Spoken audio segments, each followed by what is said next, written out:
আসসালামু আলাইকুম। আশা করি সবাই অনেক ভালো আছেন। ভিডিওটি শুরু করার আগে আপনাদের কাছে রিকোয়েস্ট। আমি জানি যে আমার ভিডিও কোয়ালিটি খুব একটা ভালো না। নতুন ইউটিউবার হিসেবে আমি চেষ্টা করছি কোয়ালিটিফুল ভিডিও বানাতে। ইনশাল্লাহ আগামীতে দিতে পারবো। দয়া করে চ্যানেলটি সাবস্ক্রাইব করে রাখুন। মাত্র ১৬,৯৯৯ টাকায় ৬ GB RAM, ১২৮ GB internal storage, ৯০ hertz refresh rate, ৬.৬৮ ইঞ্চি আইপিএস এলসিডি ডিসপ্লে এবং ৫,৫০০ মিলিঅ্যাম্পিয়ারের ব্যাটারি দিয়ে ভিভো নিয়ে আসলো তাদের আর একটা নতুন ফোন, ভিভো Y19s। মোবাইলটার বক্স কন্টেন্টে রয়েছে ইউজার ম্যানুয়াল, সিম রিজেক্টর, ১৫ ওয়াটের charger, USB type C charging cable, soft plastic back cover আর ফোনটি।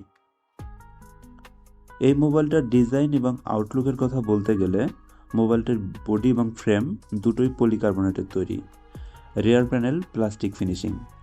মোবাইলটি দুটি কালার ভেরিয়েন্টে বাজারে এসেছে। এছাড়াও ফোনটিতে রয়েছে IP64 এর প্রোটেকশন সার্টিফিকেশন, অর্থাৎ ওয়াটার এবং dust resistance certification. Normally IP54 এর থেকে IP64 অনেক বেশি এগিয়ে। আপনারা সবাই জানেন, আমরা হালকা পাতলা পানিতে ধুয়ে ফোনটা টেস্ট করে দেখেছি, ফোনটা নিজেকে রক্ষা করতে পারে। এছাড়াও মোবাইলটিতে রয়েছে ডুয়েল স্টিরিও স্পিকার। বাজেট বিবেচনায় সাউন্ড কোয়ালিটি যথেষ্ট ভালো। মোবাইলটির ডিসপ্লেতে রয়েছে 6.68 ইঞ্চি সাইজের একটা ডিসপ্লে এবং মোবাইলটার থিকনেস হচ্ছে 8.1 মিলিমিটার এবং ফোনটার ওজন 198 গ্রাম। সেই সাথে ফোনটার ওয়েট ডিস্ট্রিবিউশন ঠিকঠাক হওয়ার কারণে সিঙ্গেল হ্যান্ডে সহজেই ব্যবহার করা যায়।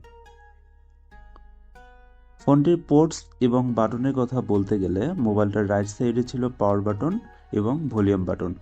এই পাওয়ার বাটনটি ফিঙ্গারপ্রিন্ট সেন্সর হিসেবে কাজ করে। ফিঙ্গারপ্রিন্ট সেন্সরটি যথেষ্ট ফাস্ট এবং অ্যাকুরেট ছিল, কোনো রকমের ল্যাগিং ইস্যু আমরা পাইনি। মোবাইলটির লেফট সাইডে ছিল সিম কার্ড। এখানে দুটি সিম কার্ডের পাশাপাশি একটি ডেডিকেটেড মেমোরি ব্যবহার করা যাবে এবং ফোনটার নিচের অংশে ছিল USB type C port, main speaker, microphone এবং 3.5 মিলিমিটারের অডিও জ্যাক। আর ফোনটার উপরের অংশ ছিল স্পিকার, তবে নয়েজ ক্যান্সেলেশন মাইক এখানে ব্যবহার করা হয়নি। এই ফোনটির রিয়ার প্যানেলে ছিল দুটি 50 মেগাপিক্সেলের 1.8 ক্যামেরা। এই মোবাইলটা দিয়ে সর্বোচ্চ 1080p/30fps ভিডিও শ্যুট করার সুবিধা রয়েছে। তার পাশাপাশি ফ্রন্ট ক্যামেরায় রয়েছিল 2.2 অ্যাপারচারের 5 মেগাপিক্সেলের সেলফি ক্যামেরা। এই মোবাইলটিতে রয়েছে 5500 মিলিঅ্যাম্পিয়ারের ব্যাটারি এবং 15 ওয়াট ফাস্ট চার্জিং সিস্টেম। ফোনটি ফুল চার্জ করতে 2 ঘন্টা 30 মিনিটের মতো সময় লাগে, তবে ফোনটি একবার ফুল চার্জে নর্মাল ব্যবহারে 2 দিনেরও বেশি ব্যাকআপ পাওয়া যায়। আর হেভি ইউজে, বিশেষ করে ডাটা কানেকশন চালু রেখে বা গেমস খেলে স্ক্রিন অন টাইম 9 থেকে 10 ঘন্টা পাওয়া যায়। এই ফোনটিতে রয়েছে 6.68 ইঞ্চি সাইজের 90 হার্টজ রিফ্রেশ রেট দিয়ে আইপিএস এলসিডি ডিসপ্লে, যার রেজুলেশন 1608x720 পিক্সেল এবং ডিসপ্লে ডেন্সিটি 264 পিপিআই এবং পিক ব্রাইটনেস ছিল 1000 নিক্স, যার কারণে ফোনটা যখন ডিরেক্ট সানলাইটে ইউজ করবেন তারপরেও কোনো ধরনের কোনো অসুবিধা ফেস করবেন না। তার পাশাপাশি ফোনটার ফ্রন্ট প্যানেলে রয়েছে পাঁচল সেলফি ক্যামেরা। সিন এবং বেজেলের কথা বলতে গেলে এই বাজেট রেঞ্জে ঠিকঠাকই আছে, কিন্তু লোয়ার বেজেলটা আর একটু চিকন হলে দেখতে বেশ সুন্দর লাগতো। অপারেটিং সিস্টেম হিসেবে রয়েছে অ্যান্ড্রয়েড 14 ভার্সন এবং ইউআই হিসেবে রয়েছে ভিভোর ফান্তুস ওএস। ফোনটিতে 6 জিবি র্যামের পাশাপাশি আরও থাকছে 6 জিবি ভার্চুয়াল র্যামের সুবিধা এবং স্টোরেজ হিসেবে রয়েছে 128 জিবি, যার র্যাম টাইপ হচ্ছে গিয়ে LPDDR4X এবং স্টোরেজ টাইপ eMMC 5.1। এই মোবাইলটিতে ছিল প্রসেসর হিসেবে ইউনিসকের T616 প্রসেসর। এটি একটি অক্টাকোর চিপসেট যার ট্রানজিস্টর সাইজ 12 ন্যানোমিটার এবং ক্লক স্পিড 1.8 গিগাহার্টজ। এটি একটি 4G চিপসেট এবং জিপিইউ হিসেবে রয়েছে মালি G57। ফোনটা দিয়ে আমরা পাবজি গেম প্লে করেছি, কোনো ধরনের কোনো ডিলে বা ল্যাগিংস ইস্যু আমরা পাইনি। মোটামুটি ভালো গ্রাফিক্স সেটিংয়ে খেলা যায়, তবে লং টাইম গেম খেললে ফোনটা হালকা হিট জেনারেট করে, তখন গেম পারফরমেন্স কিছুটা ল্যাগ করে। এই ফোনটার কিছু ল্যাগিংস রয়েছে, সেই সঙ্গে ফোনটার কিছু ভালো দিকও রয়েছে। এখন সেগুলো নিয়ে কথা বলবো। ফোনটির ল্যাগিংসগুলো বলতে গেলে ফোনটা যে বাজেট রেঞ্জে বাজারে এসেছে, এই বাজেট রেঞ্জে ফোনটাতে সেকেন্ডারি নয়েজ ক্যান্সেলেশন মাইক দেওয়া উচিত ছিল।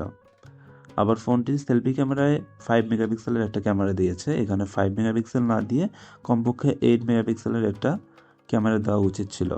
তার পাশাপাশি ফোনটিতে 15 ওয়াটের চার্জার ব্যবহার করেছে, এখানে 15 ওয়াট না দিয়ে মিনিমাম 18 ওয়াটের একটা চার্জার দেওয়া উচিত ছিল। এছাড়াও ফোনটি যে প্রাইস রেঞ্জে এসেছে তাতে ফোনটিতে আলট্রা ওয়াইড ক্যামেরা থাকা উচিত ছিল।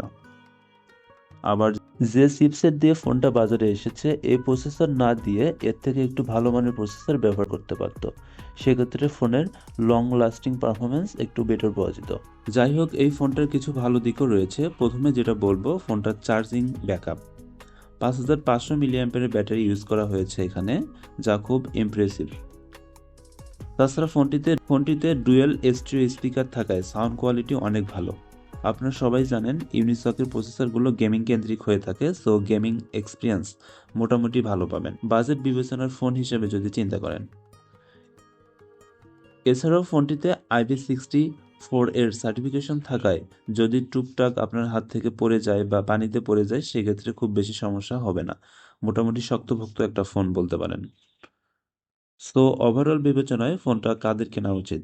যারা গেমিংয়ের জন্য ফোন নিতে চাচ্ছেন, সেই সঙ্গে টুকিটাকি ফটোগ্রাফি করবেন, ফোনে লং টাইম কথা বলবেন, তাদের জন্য এই ফোনটা বেস্ট হবে। বাংলাদেশি টাকায় ফোনটার অফিসিয়াল প্রাইস ধরা হয়েছে 16,999 টাকা।